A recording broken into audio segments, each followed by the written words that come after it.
বলবো আমরা তো লিখিতটা দিয়েছি এবং মেমোরেন্ডামের যে কপিটা এইটাও আমরা আপনাদের কাছে হোয়াটসঅ্যাপের মিডিয়ার মধ্য দিয়ে ইংরেজিটা আমরা পাঠিয়ে দেওয়ার ব্যবস্থা করব। আমাদের কোনো রাগ ডাক নেই। আমি প্রথম যে কথাটা বলবো, কাঁটাতারের বেড়া যখন হয়, এটা ছিল ত্রিপুরার মানুষের জন্য আশীর্বাদ। সবাই তাকে অভিনন্দন জানিয়েছিল, কারণ তখনকার সময়ে তো আমাদের রাজ্যের উগ্রপন্থী সমস্যা, ওরা আসতেন যেতেন এবং এটা আমাদের একটা বিরাট বিপদের সম্মুখীন হয়েছিল। গরু চুরি সীমান্ত এলাকায়, এটা আমাদের কৃষকদের একটা বিরাট সাংঘাতিক ব্যাপার ছিল। গরু ঘরে থাকতো, মানুষ বাইরে ঘুমাতো, এই ছিল সীমান্ত এলাকাগুলির চিত্র। কিন্তু বেড়া হওয়াতে, আর চুরি ডাকাতি তো ছিলই, বেড়া হওয়াতে গরু বাইরে ঘুমায়, এখন মানুষ ঘরে ঘুমায়।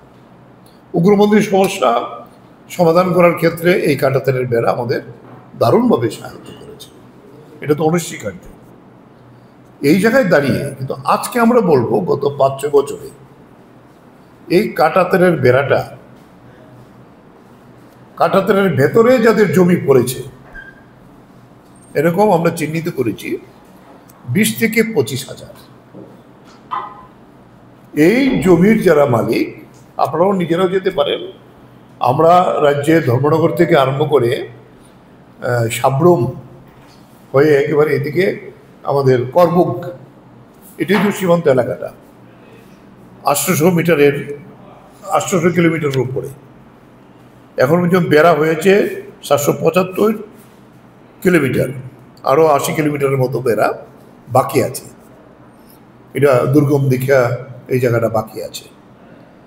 এই জায়গাতে এরকম 20 থেকে 25,000 যাদের জমি পড়েছে, আন্তর্জাতিক আইনে কথা ছিল 150 মিটারের মধ্যে হবে।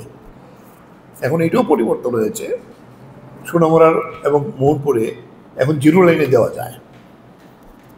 বাংলাদেশ আপত্তি করতে পারে না এটা, কারণ এটা ডিফেন্স কোনো স্ট্রাকচার না, এটা দেওয়া যায় এখানে।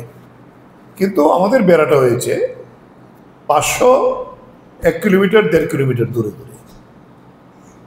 তো এরকম প্রচুর জমি, নাল জমি যেমন আছেন 2 ফসলা জমি, আবার টিলা আছে, রাবার আছে, চা আছে, লেবু, বিভিন্ন আনারস, এইসবও কাঁটাতারের বেড়ার বাইরে চলে গেছে। এখন বিএসএফ যেটা করছে যে তারা গেট 2 ঘন্টা 3 ঘন্টার মতো খুলে। আমি গিয়েছিলাম কৃষ্ণনগর, সোনামুড়ার কাঁঠালিয়া এলাকার 2022 সনে।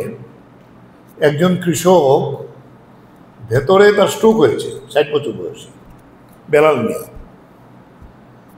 কত কাকুতি বিনীতি করেছে, এরা গেট তালা দিয়ে চলে গেছে, কৃষকরা ভেতরে গেছে, এইটা আবার বিকালবেলা 3টায় খুলবে, কতভাবে যোগাযোগ করেছে।